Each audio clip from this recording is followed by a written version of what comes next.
안녕하십니까. 이번 시간에는요, 채권 투자의 이해를 공부하겠습니다. 2편입니다.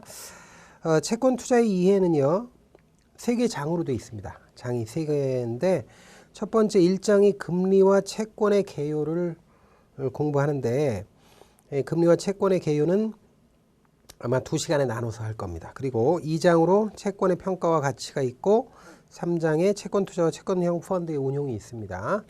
이렇게 해서 채권은 사실 좀 깊이 들어가면 주식보다는 약간 어렵다고 생각할 수도 있습니다. 특히 듀레이션이나 볼록성, 컨벡시티라고 해서 채권의 위험 지표를 측정하는 게 조금 어렵습니다. 그래서 그런 거는 좀 주의해서 보시면 되겠고요.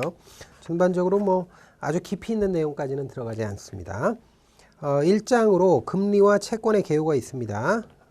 금리와 채권의 개요에서 이게 절이 4개로 돼 있어요. 그래서 첫 번째가 금리 이해가 있습니다. 여러 개의 금리, 이자율의 종류가 여러 개 있거든요. 그거 구분하는 거 가끔 시험에 나오니까 봐야 되고요. 그 다음에 금리와 경제는 아주 일반적인 내용입니다. 그러니까 금리에 영향을 미치는 경제지표 또는 거시지표가 뭐가 있느냐, 그리고 그것이 금리에 어떤 영향을 주느냐, 이런 내용이고요. 그 다음에 이제 채권 기초하고 채권 가격과 듀레이션 이런 거 있는데, 이런 것들 뒤에 있는 3절하고 4절은 조금 어렵습니다. 그거 감안해서 우리가 수업을 하도록 하고요. 일단 1절에 금리의 이해부터 공부하겠습니다. 우리 교재 119페이지입니다. 자, 119페이지 보면 금리가 뭐냐 이런 얘기가 간단하게 되어 있는데, 우리가 금리하면 금리라는 말도 쓰지만 이자율이라는 말도 쓰죠. 그러니까 금리하고 이자율은 같은 겁니다. 그러니까 따로 생각하시면 안 되겠고요. 이자율의 종류가 되게 많은데 요거 하나하나 살펴봐야 되는데, 첫 번째가 명목 이자율과 실질 이자율입니다. 그러니까 이거 지문은 별로 중요하지 않고요. 이제 시험에서 구하라고 하는 게 뭐냐면 실질 이자율을 구하라고 많이 내요. 그러면 이제 실질 이자율을 어떻게 구하느냐 하는 건데, 이거 빤하게 나옵니다. 실질 이자율은요 1 플러스 파이분의 1 플러스 R 이렇게 해서 구합니다. R은 대문자로 써도 되고 소문자로 써도 되는데 이건 상관없습니다. 어쨌든 우리가 의미만 알면 되니까. 여기서 파이라고 하는 거는 이제 제가 약자로 쓴 건데, 이게 이제 물가 상승률입니다. 물가 상승률이고, 여기 있는 게 명목 이자율입니다. 명목 이자율. 그러니까 여기서 1을 더했기 때문에 마지막에 1을 하나 빼야 되네요. 네, 이렇게 1을 뺍니다. 자, 그러니까 이렇게 하는 거죠. 만약에 물가 상승률이 1년에 2% 일어났고, 그 다음에 명목 이자율은 5%다. 이랬을 때 실질 이자율은 얼마냐. 이렇게 구하라는 거죠. 그러면 이렇게 하면 된다는 거예요. 이제 명목 이자율이 5%니까 1 플러스 0.05니까 1.05가 되는 거고요. 그 다음에 물가 상승률 2%라고 그랬으니까 1.02 해서 계산기 뜯은 다음에 이렇게 마이너스 1 하면 실질 이자율이 나옵니다. 이렇게 해서 구하라는 거죠. 지금 교재에 보면 박스에 있습니다. 그죠? 실질 이자율은 1 플러스 명목 이자율을 1 플러스 물가 상승률로 나눈 겁니다. 그리고 1을 빼줘야죠.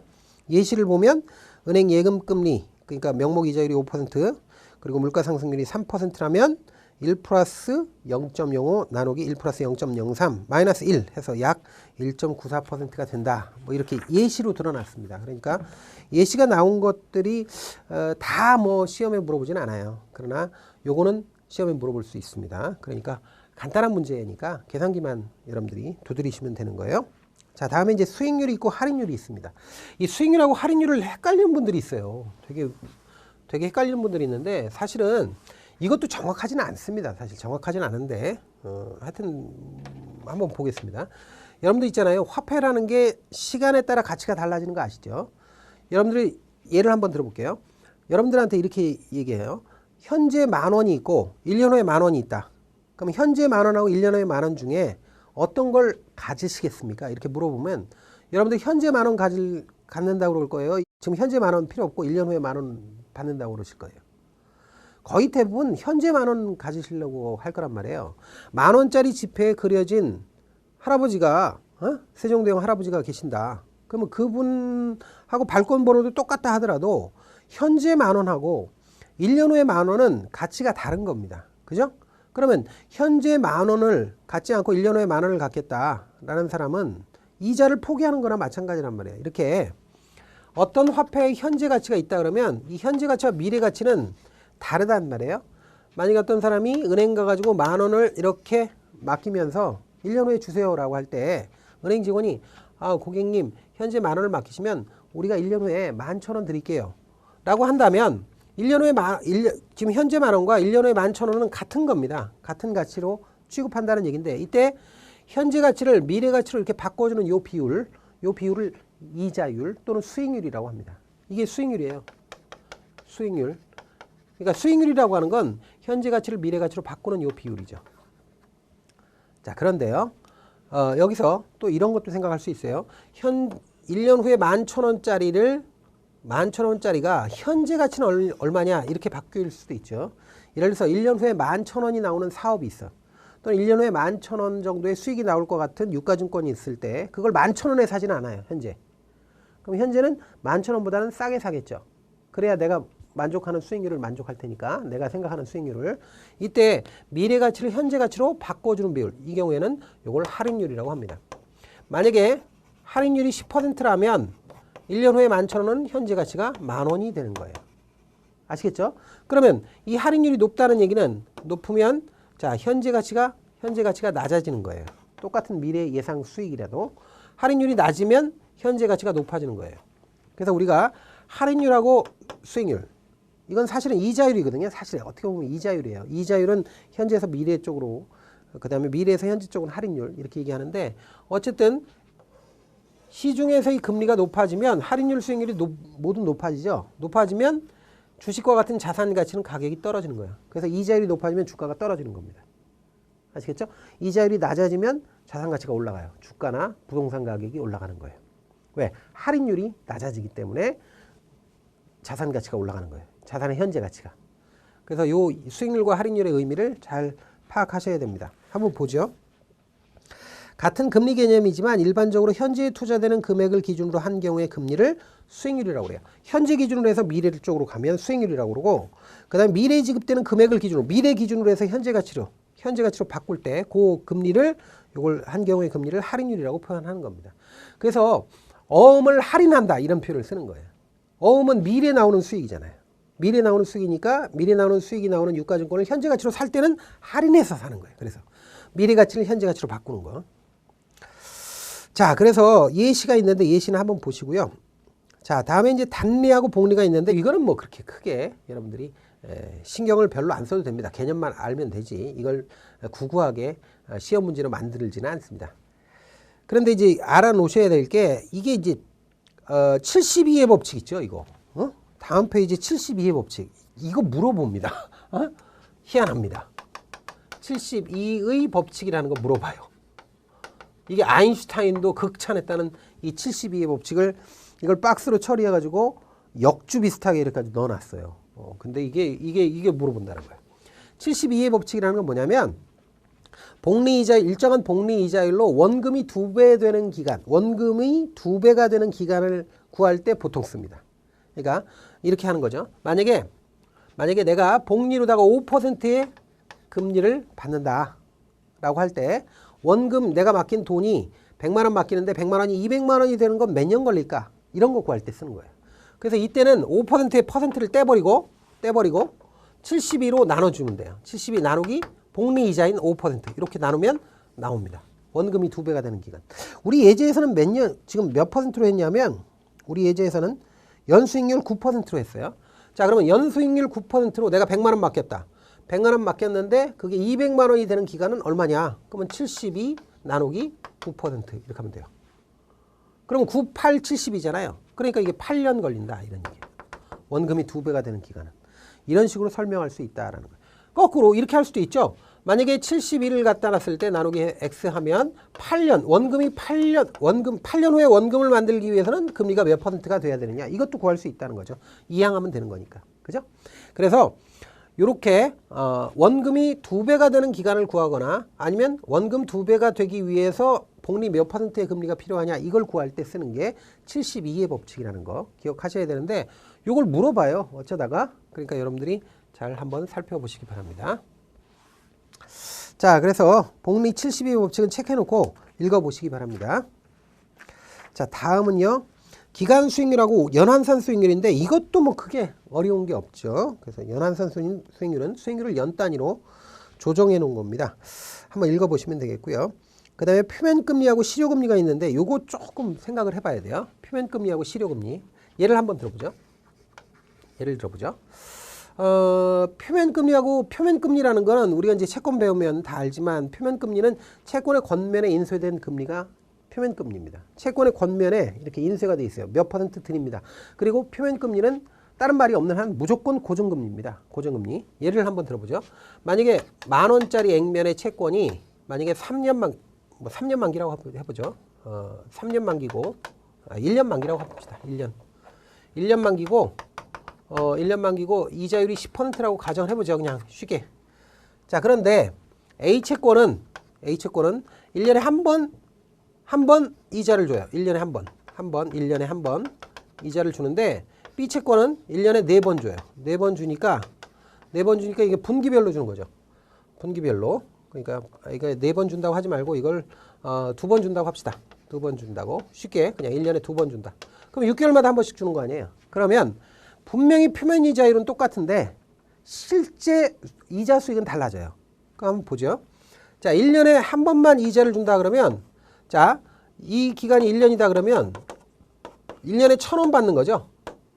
10,000원짜리 채권에 대해서 액면 10,000원짜리 채권에 대해서 10% 이자 주니까 1,000원이니까 자, 1년 후에 1,000원 받고 만기 기간 끝났을 때 1,000원 받고 그 다음에 어떻게 돼요? 여기다가 10,000원 원금 받잖아요. 그러니까 11,000원이에요. 딱 10%예요. 그러니까 딱 1,000원 받으니까 10,000원에 대해서 1,000원 받으니까 분명히 실효 수익률이 표면 이자율하고 똑같아요. 실효 수익률하고 표면 이자율이 10%니까 얘랑 똑같아요.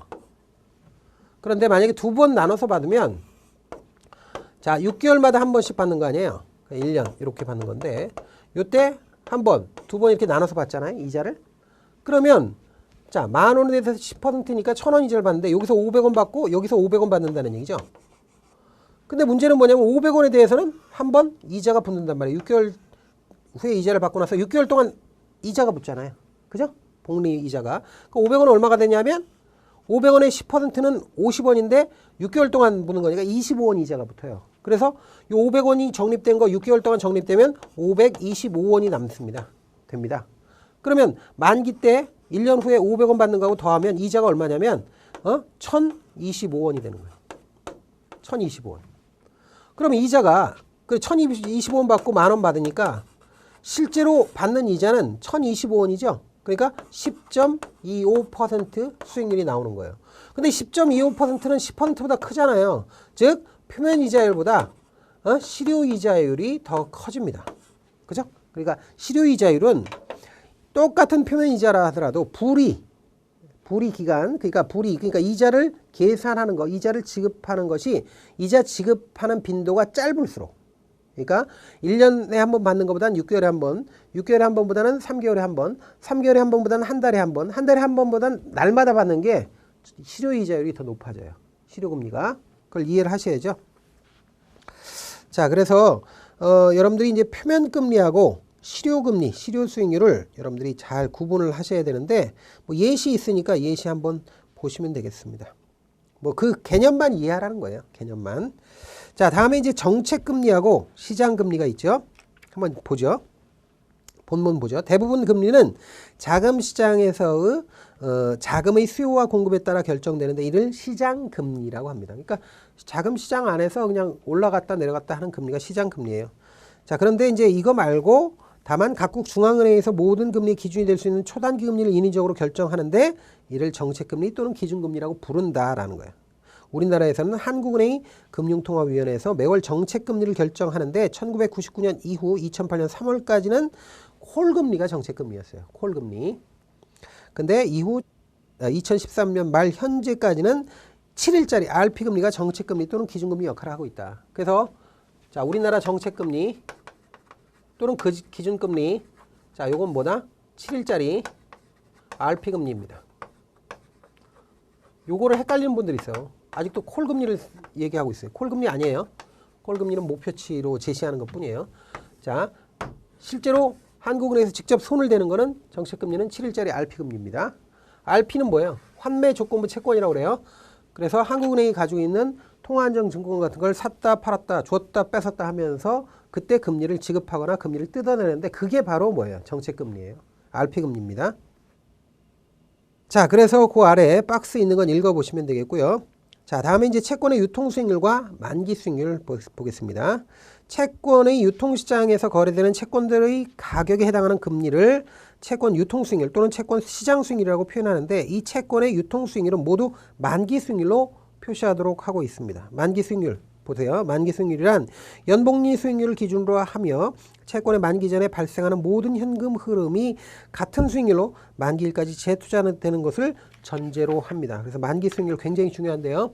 자, 여러분 채권에는요. 채권이 이렇게 있다 그러면 요즘에 이렇게 채권을 실물 발행하는 경우는 없지만 거의 없지만 채권의 액면이 이렇게 10,000원 이런 식으로 아무 말도 없으면 채권의 액면은 10,000원입니다. 10,000원이고 채권의 앞면이나 뒷면에 금리가 표시되어 있어요.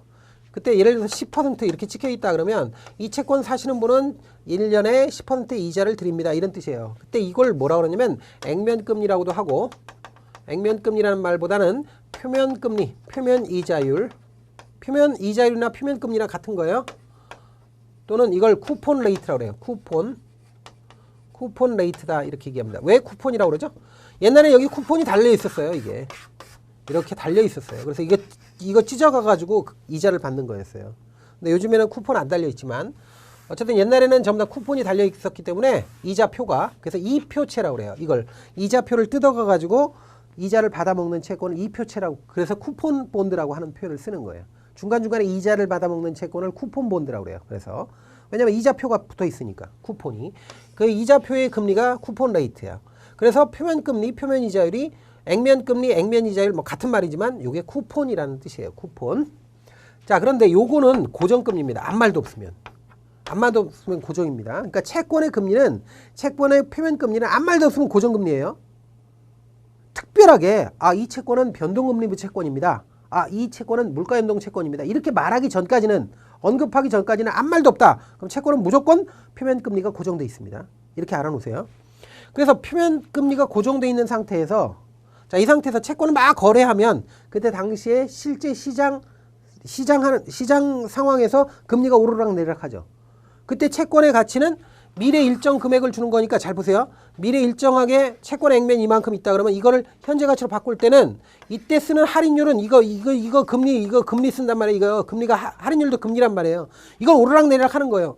채권의 겉면에 인쇄되어 있는 표면이자율은 고정이지만 채권을 거래할 때 그 시장 상황에 금리는 오르락 내리락 한단 말이죠. 다시 말씀드려요. 채권의 액면에는 이자율이 고정되어 있지만 채권 그 자체를 거래할 때는 서로 할인하고 막 그럴 때는 그때 쓰는 금리는 고정된 게 아니란 말이에요. 이때 이 금리가 시장금리예요. 시장금리. 그리고 이게 유통금리, 유통수익률이고 그리고 이거는 뭐냐면 채권의 미래 받을 수 있는 수익, 미래 발생하는 수익을 현재 사잖아요. 현재 살 때 투자하는 금액과 같게 만드는 이걸 만족해주는 금리란 말이에요. 근데 요 개념을 뭐라고 그러냐면 만기수익률이라고 그래요. 만기수익률. 그러니까 여러분들은 절대 조심해야 될 게 이때 표면금리하고 우리가 만기수익률을 약자로 이렇게 씁니다. 약자로 yield to maturity. 그래서 YTM으로 써요. YTM 대문자로 써도 되고 소문자로 써도 됩니다. 만기수익률, 채권 수익률, 그 다음에 시장 수익률, 유통 수익률, 그 다음에 내부 수익률 다 같은 거예요. 이게. 그런데 같은 건데 이거하고 표면금리, 액면금리, 표면이자율하고는 다릅니다. 굉장히 중요합니다. 굉장히 중요합니다. 자, 그럼 보세요.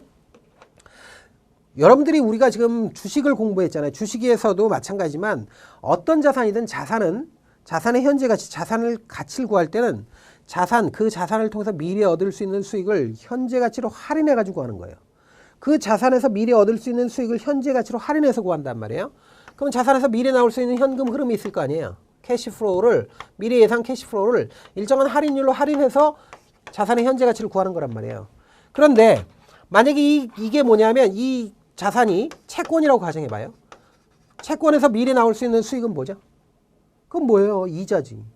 채권을 투자하면 이자 받아먹잖아요. 그래서 이자를 받아먹는데 그 이자를 결정하는 게 바로 뭐예요? 이자가 높으냐 낮으냐를 결정하는 게 표면금리야. 근데 표면금리는 그렇기 때문에 채권의 현금 흐름을 결정하는 표면금리는 이거란 말이에요. 이 요소란 말이에요. 이 쿠폰이란 말이에요. 이게. 표면금리, 쿠폰 레이트. 표면금리는 바로 분자에 영향을 주는 거예요. 그래서 표면금리가 높으면 분자가 커지니까 채권 가격이 올라가고 표면금리가 낮으면 채권 가치가 떨어지는 거예요. 요거죠. 그런데 문제는 뭐냐면 요거는 표면금리가 고정돼가지고 현금 흐름이 고정돼 있으면 그러면 이거를 미래 나오는 수익이니까 이걸 현재 가치로 바꿀 때 일정한 할인율로 할인할 때 요 할인율이 바로 이거란 말이에요. 채권 수익률, 만기 수익률, 시장 수익률, 유통 수익률, 내부 수익률이 요거 분모에 있는 금리란 말이에요. 그러니까 채권 가격을 구할 때는 금리를 두 개 쓰는 거예요. 분자는 표면 이자율, 그 분모는 채권 수익률, 만기 수익률, 내부 수익률, 시장 수익률, 유통 수익률. 이게 분모란 말이에요. 근데 이 분모는 금리가 높아지잖아요. 미래 가치를 할인하는 거기 때문에 이게 분모가 커지면 채권 가치가 떨어집니다. 그리고 분모가 떨어졌을 때, 분모가 작아졌을 때 채권 가격이 올라가는 거예요. 이게 반대로 움직여요, 여기는. 그래서 말킬의 채권 가격 정리의 제1법칙이 채권 수익률과 채권 가격은 반비례한다 이거예요. 채권 수익률, 만기 수익률, 유통 수익률, 시장 수익률, 내부 수익률 다 같은 거예요. 이게 구하면. 근데 여기서 대표적으로 채권 수익률이라고 표현했는데 채권 수익률이 높아지면 분모가 커지니까 채권 가격이 떨어지는 거예요. 채권 수익률이 낮아지면 채권 가격이 올라가는 거예요. 반대로 움직이는 거죠. 근데 절대 표면 이율은 아니야. 표면 이율은 채권의 이자라고 하는 현금 흐름을 결정하는 거니까 분자에 영향을 주는 거고 분자에 있는 표면금리는 아무 말도 없으면 안 변해요. 이건 고정금리이기 때문에. 예? 고정이라고 보기 때문에 그래서 이 개념을 먼저 반드시 알아야 됩니다. 그래서 여러분들 채권의 유통 수익률과 만기 수익률과 관련해서 표면이율과 연관지어서 생각하셔야 돼요. 표면이율과 만기 수익률, 채권 수익률, 유통 수익률, 시장 수익률, 내부 수익률은 다른 겁니다. 그리고 채권 수익률, 만기 수익률, 유통 수익률, 시장 수익률, 내부 수익률은 사실 찾고 나면 같아요. 표현하는 방식, 설명하는 방식이 다를 뿐이지 찾고 나면 같다 하는 거 알아놓으시기 바랍니다. 그래서 굉장히 중요한 개념을 한 겁니다. 채권을 이해할 때. 자, 다음에 이제 금리와 경제 보겠습니다. 여기는 이제 빠른 내용이에요. 이건 결국 뭐냐 하는 내용 파악만 하시면 되는 겁니다. 자, 그러면 금리라는 것이 사실은 이 금리라는 게 내가 자본을 투자했을 때 자본에서 나오는 자본 수익성을 얘기하는 거예요. 자본의 수익성 또는 수익률 또는 자본 비용이라고도 그래요. 내가 남의 돈을 썼으면 그에 대한 대가를 줘야죠. 돈값을 줘야 되는데 그 돈값이 바로 이자예요. 그래서 이자율이라는 것은 돈에 대한 비용이에요. 자본 비용이라고 그러는 거예요. 그래서 그 자본 비용이는 돈값 또는 금리, 이자율이 무엇에 의해서 영향을 받느냐 이거예요. 그게 핵심입니다. 그러면 첫 번째가 바로 국내 경기라는 거예요. 그 국내 경기에 대해서 어쩌고 이렇게 얘기가 나왔지 않습니까? 근데 그 결론이 국내 경기는 워낙 중요하니까 박스 처리를 해놨어요. 박스 처리를 해놨는데 보죠. 국내 경기가 좋아지잖아요. 박스 안에 보세요. 경기 상승하면 소비나 생산이 증가하겠죠. 내가 경기가 좋으면 돈도 많이 쓸 거고 기업은 투자도 늘어날 거 아닙니까? 그러면서 생산이 늘어나죠. 그러면 돈이 필요하죠. 소비하려면 돈이 있어야 되고 생산하려면 원자재도 사야 되고 뭐 사람도 고용해야 되니까 돈이 있어야 되잖아요. 그러니까 자금 수요가 증가하죠. 자금 수요가 증가하니까 저축해 놓은 돈을 계속 뺏쓰게 돼요. 대출해서. 그리고 대출이 증가하죠. 저축은 감소하고 대출은 증가한다. 그렇게 되면 당연히 돈이 계속 돈에 대한 수요가 늘어나고 돈이 어디 있어? 돈 구하러 사람들이 다니니까 금리가 높아지는 겁니다. 경기 하락하면 반대겠죠. 경기 하락하면 소비나 생산이 줄어들고 자금 수요가 줄어들죠.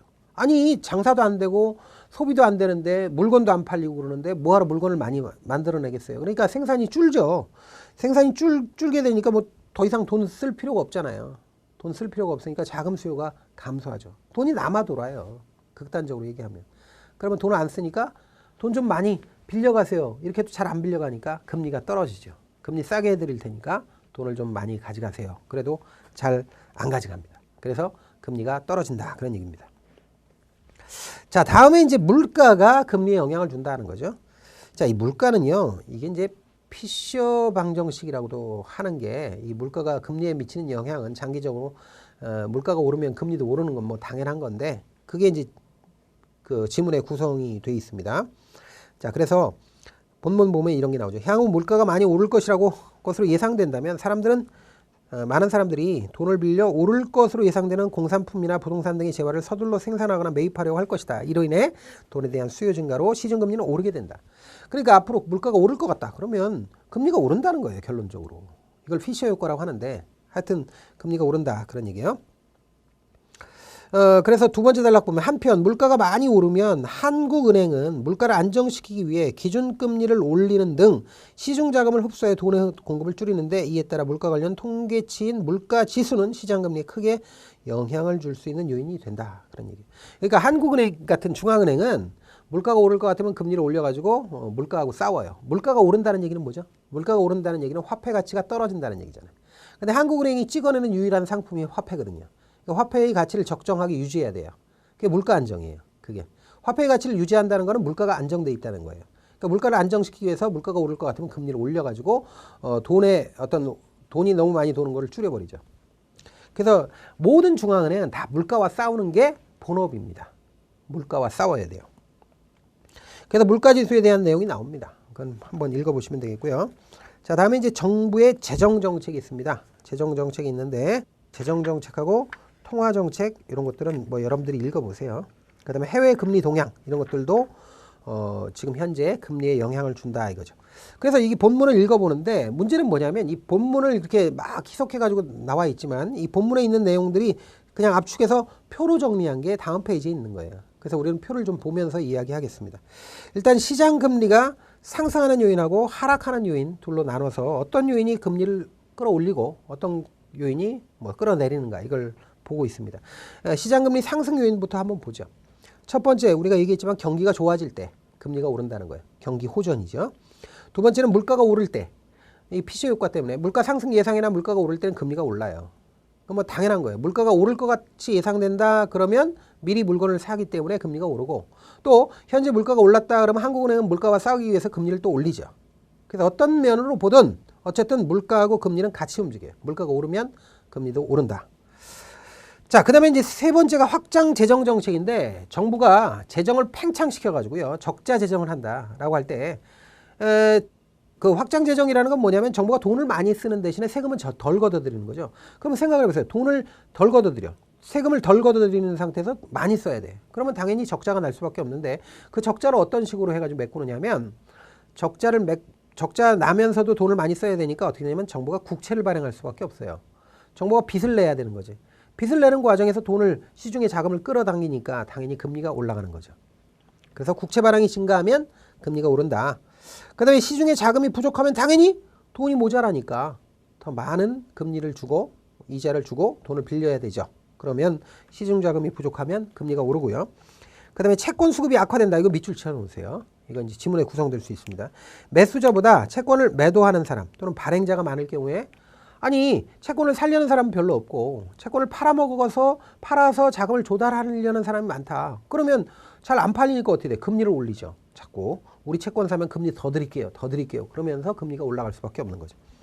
자, 그 다음에 이제 주요 선진국의 금리 수준이 상승한다. 미국의 뭐 연방 준비제도 그러니까 우리가 페드라고 하는 거 FRB라고 보통 얘기하는 그런 데서 연방 기금 금리 같은 거 올린다.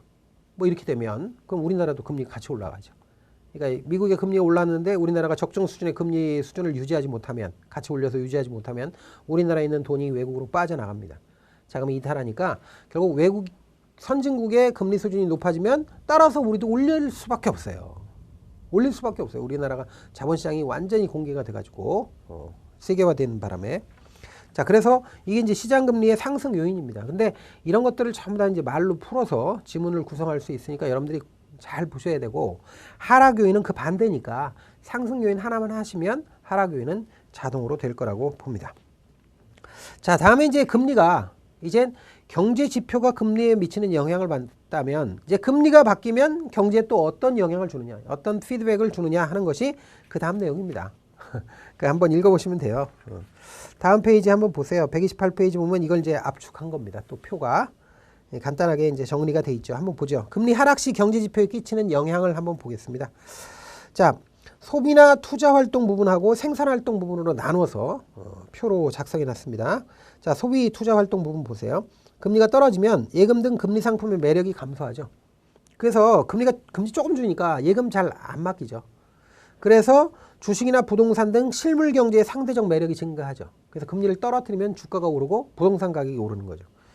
그래서 저축이 감소하고 소비가 증가하고 주식 부동산 투자가 증가하면 경기가 오르고 물가 상승 압력이 있다. 이때 경기 상승 효과가 있죠. 금리를 떨어뜨려서 경기를 부양하려고 하는 거예요. 그래서 그러니까 국가가 만약에 지금 현재 경기가 불황이다 생각하면 금리를 떨어뜨리는 이유가 이런 거죠. 금리를 떨어뜨리면 돈값이 싸지니까 돈을 가지고 투자를 많이 하고 그다음에 금리 쪽으로 예금 같은 거 안 하고 저축을 안 하고 돈을 오히려 대출 받아가지고 막 자산에 투자하죠. 부동산이나 뭐 이런 거.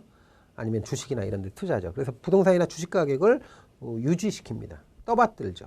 그런 경향이 있고 이것이 근데 하나 단점은 뭐냐면 이렇게 되면 돈이 너무 많이 풀리게 되니까 물가가 오르게 된다. 그런 얘기입니다. 생산활동 부분을 한번 보시면 이런 거죠. 금리가 하락하면 대출 등 조달 금리가 떨어지죠. 금리가 떨어지면 당연히 대출 금리도 떨어지는 거 아니에요? 그러면 싼 금리로 돈을 빌려가지고 투자를 확대하고 생산이 증가된다. 그런 얘기죠. 그래서 경기 상승하는 쪽으로 압력을 작용할 수 있어요. 근데 우리가 이런 거를 너무 긍정적인 부분만 있는데 이게 너무 지나치면 금리가 너무 떨어져가지고 적정금리 수준보다 너무 지속적으로 떨어져 있는 상태에서 긴 기간 유지하면 그러면 자산 거품이 생기는 거는 얘기는 안 했는데 이게 이제 자산 거품이 생겨요. 부동산이나 주식에 거품이 생기고 그다음에 과잉 투자가 일어나서 나중에 적정하게 이걸 조절하지 못하면 경기가 경착륙을 하죠. 그래서 나중에는 엄청나게 기업이 도산하고 실업이 양산될 수 있습니다. 근데 그런 걸 감안하면서 어쨌든 읽어보시면 되겠습니다. 경기 상승 시에 끼치는 영향은 반대니까 여러분들이 하락 시 끼치는 영향 요거하고 반대된다라고 생각하고 읽어보시면 되겠습니다. 자, 이렇게 해서 우리가 2절까지 봤고요. 3절부터는 다음 시간에 공부하겠습니다. 감사합니다.